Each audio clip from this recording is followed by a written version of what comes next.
The product is as good, if not better, than anything else that's on the market right now. Nebraska's making some amazing beer. The nice thing about beer is it's not tied to terroir.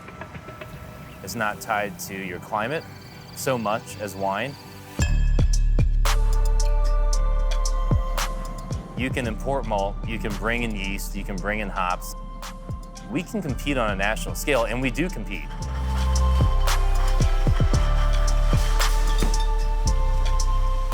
The challenge for us became, how do we ever sell anything that isn't just like Bud Miller and Coors? Because that's not what we want to do.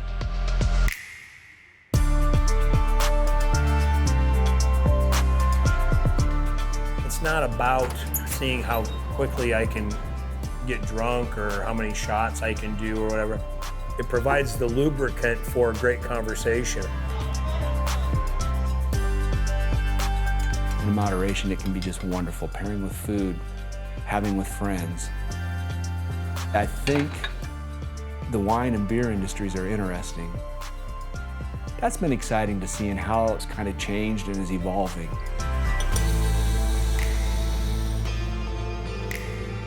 I think they've embraced our beer because it's drinkable. We have people come in here that used to drink Coors Light all the time. And they'll try the beer and they keep coming back.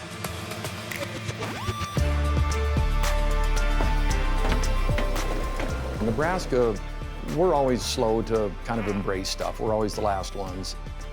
People are just now realizing, hey, there's something there that's better. And, they want to try new stuff.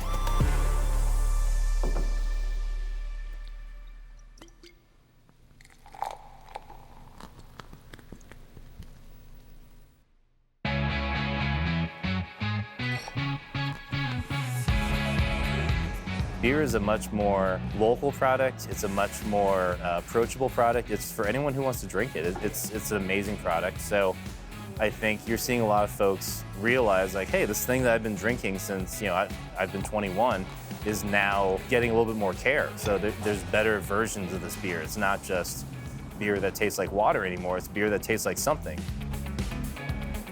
We think of beer as something we're going to drink and have a good time because it has some alcohol in it. 500, 1,000, 10,000 years ago, it was part of people's diet. I think we've brought some of that back. It creates a bigger, brighter picture that isn't just, again, flavorless, colorless, lifestyle choice beverage. It's really more about drinking something that tastes good and enhances my life because it tastes good. Like the rest of the nation, craft beer has emerged as a popular alternative in Nebraska to the traditional pilsners made by major brewers. Most craft breweries will make a gateway beer. Say 4 people walk into our tap room and 3 of them love craft beer and the other guy's a domestic beer. He drinks Busch Light all the time. It's like jumping into a cold swimming pool. It's the worst. You don't want to shock their system. You want to wade into there and kind of get used to it. So you give them something that they can kind of relate to. You get them interested in something like that, and then you hope that, maybe the next time, maybe they become a little more adventurous. As palates grow beyond pale lagers, a whole world of different tastes await consumers within the craft beer experience. A ton of breweries have opened in the last 5 years.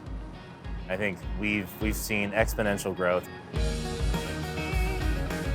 Competition just raises the bar, and I think that's what we'll see, better product being produced.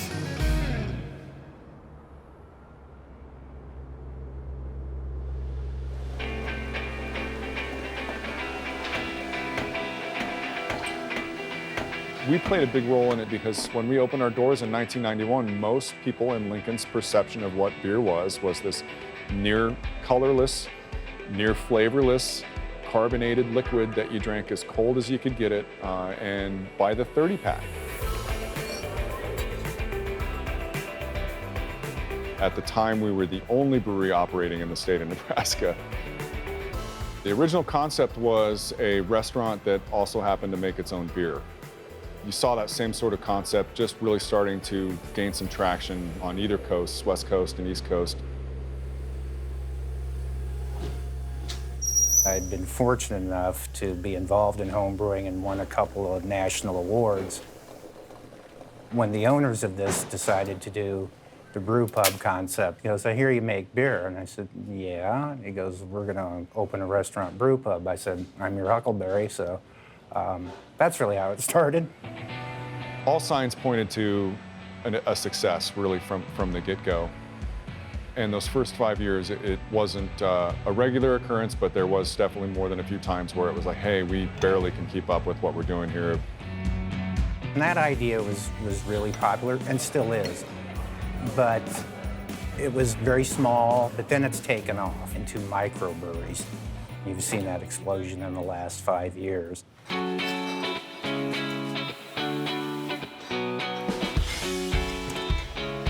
We had people that were asking how they could get our beer. They would like to have it and sell it outside of Laszlo's. The beer is a special enough product that Laszlo's makes, we could give it its own name and its own brand. All those conversations turned into, let's do a celestial-themed brewery, because you look at history and you see people have fermented alcohol out of various things throughout all of recorded history, and typically that alcohol leads to them laying on the ground at night looking at the stars and coming up with myths and legends. Our brewer threw out this Greek word empyrean that shows up in literature in about 5 places. One of which is Plato's story about the depths of hell to the highest heaven. And he gets to the highest heaven and refers to it or names it the Empyrean. 40% of our production is either porter, stout, or brown ale. We sell about 52,000 cases of beer a year. The city of Omaha consumes about 52,000 cases a week of Busch Light. So it kind of gives you an indication of the difference in scale.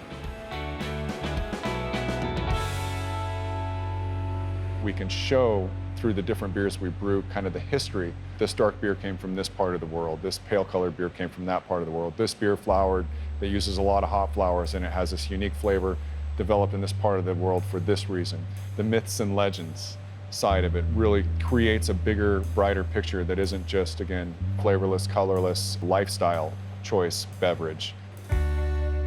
Nebraska has a fairly rich history in brewing. A lot of it is tied to the European immigrants.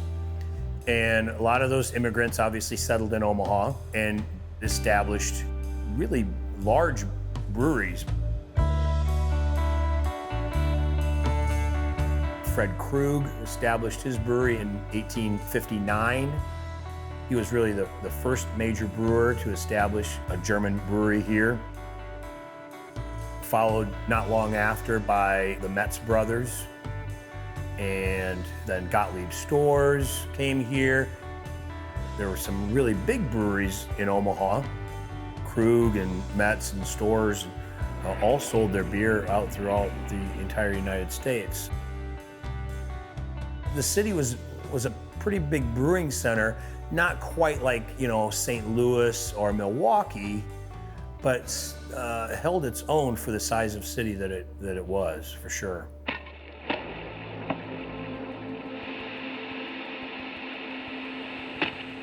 You can't have that conversation without referring to what we call the dark days, Prohibition. 1918 through 1933, the great experiment of the federal government saying alcohol is forbidden to produce and forbidden to sell and forbidden to own, basically making it an outlawed substance. Most of those breweries, never came back after Prohibition. The problem is that we're in the middle of the Depression, and when Krug and Jedders both raised capital to reopen their breweries, it wasn't enough. The Falstaff Brewery in St. Louis was brewing a lot of beer in 2 different breweries in St. Louis. They were very, very popular, and they were looking to add more capacity. So they stepped in and took over the Krug operation here in Omaha in '35 and operated that plant for 50 years. It was significant in that it was the first time in the history of U.S. brewing that a brewer had two different facilities in two different cities. It kind of pioneered the multi-plant operation. Before that, even Anheuser-Busch, as big as they were, every bottle of beer that they brewed only came out of St. Louis. Falstaff pioneered that multi-plant operation with Omaha. There was this dead period of almost 12 years when the Falstaff Brewery in Omaha closed, where there was no brewing licenses in the state.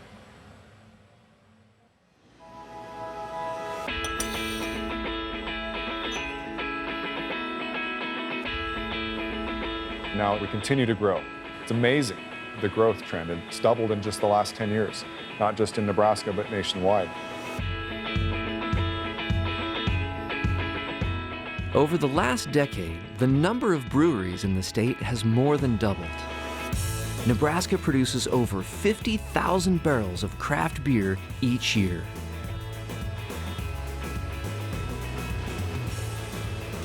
Fermentation's been around longer than people have.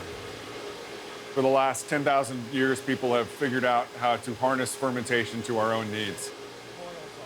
Whether it's wine, whether it's beer, there's multiple other foods that are fermented too.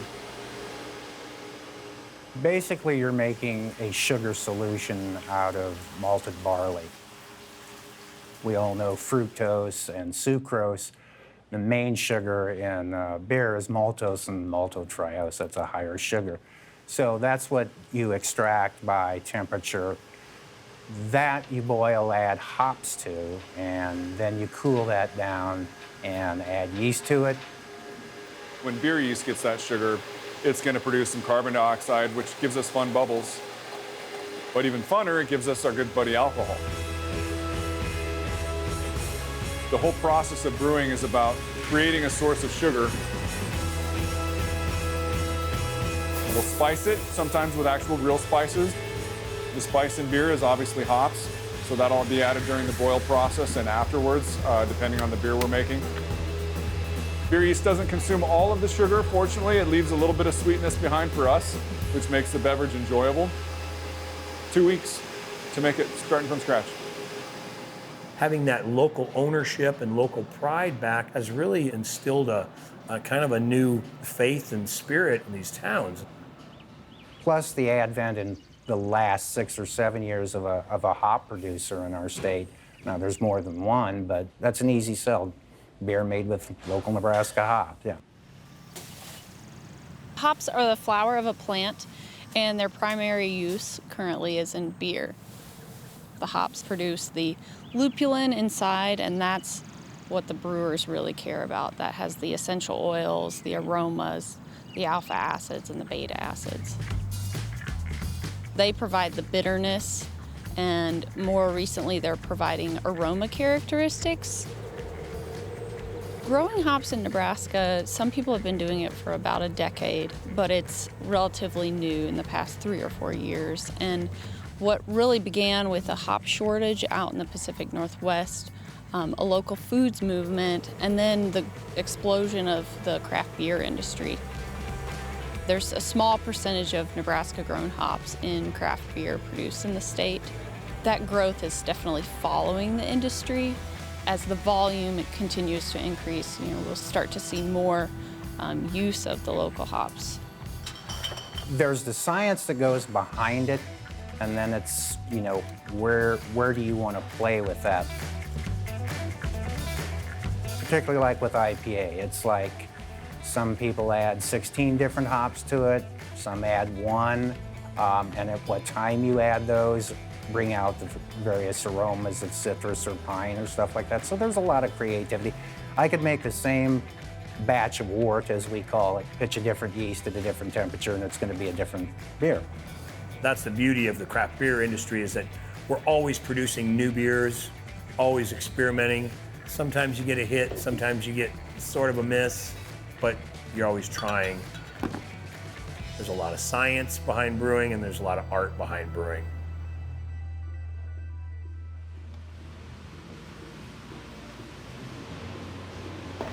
When my home brewing started to develop, I was almost showing more interest in that than I was my other job. I've been a mechanic for 45 years. Never would have dreamed that I would have been doing something like this. And then I got into the chemistry and the science of it and absolutely loved it. It was a release for me after work.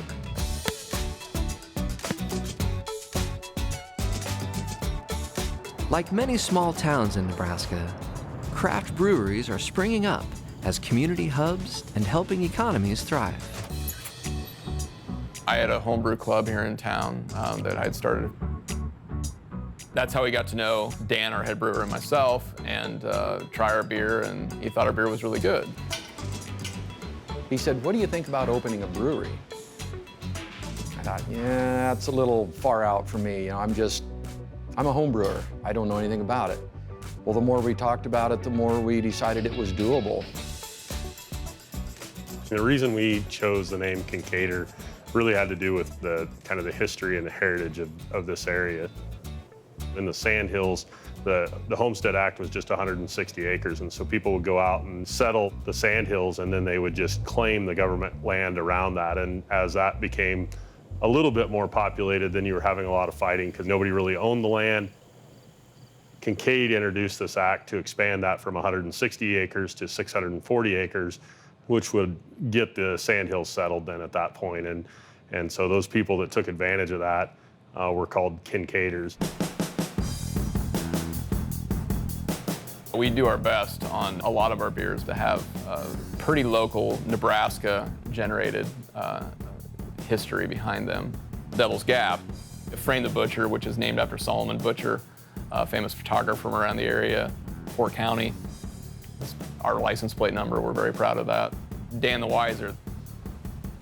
I was totally against it when they come up with naming a beer, you know, put my name on it, but if you put a name, you know, the head brewer or brewmaster, whatever you want to call me, put my name on a beer, that's going to mean more to the people. Because a lot of breweries, you have no idea who made the beer.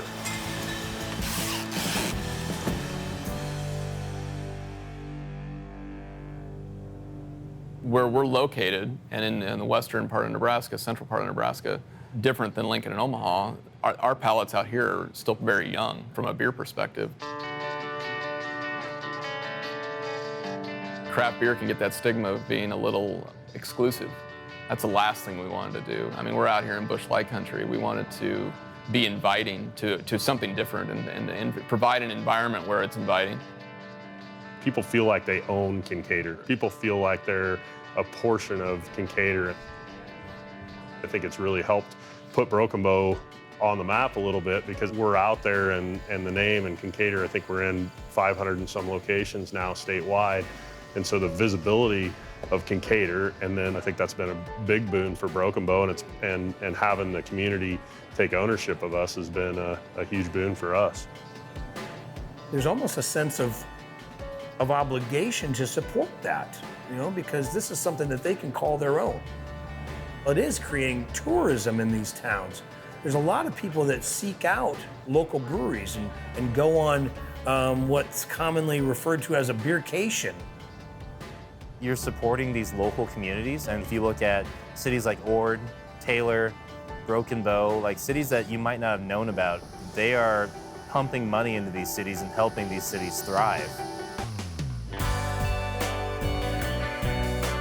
When I was home brewing, I didn't realize there was this big world out there. The longer I home brewed, the more I realized there was more people out there drinking that kind of beer. And you know, once I kind of understood that, then I thought, you know, this could take off. People are really gonna embrace it. Right now, Nebraska consumes about 3% of how much beer is drank in the state. That's Nebraska-made craft beer. We're trying to take those folks that are picking up any of the big name brand beers and to at least show them that there's product being made locally that's just as good, if not better. So if you can just kind of open people's mind and break down that conception of what beer is supposed to taste like, or what they think beer is supposed to taste like, then people are way more open to it.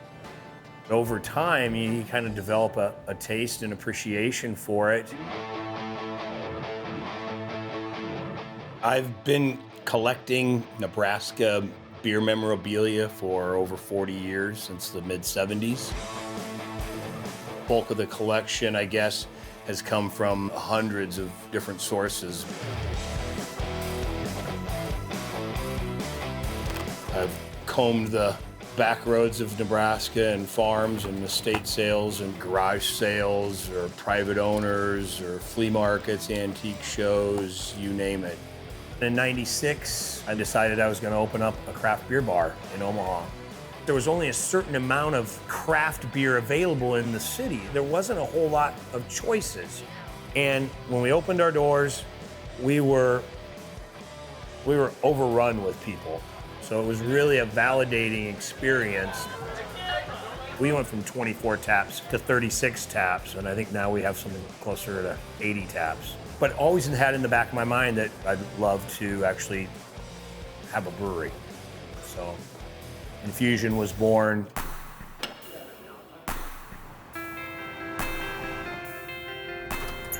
I kind of oversee the operation as the passionate beer guy.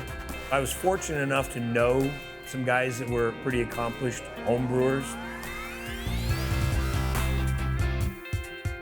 We meet and we talk all the time, and we discuss, recipes and flavor profiles and, consistency, quality. I let them do their job, I do my job, and hopefully we continue to produce beers that people want to drink.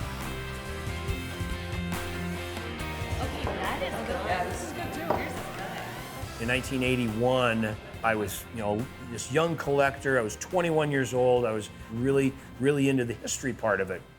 So there was a column in the World Herald called the Action Editor. And my father wrote a letter into them and said, hey, my son's looking for information on the Fontenelle Brewing Company in Omaha. Can anybody help out?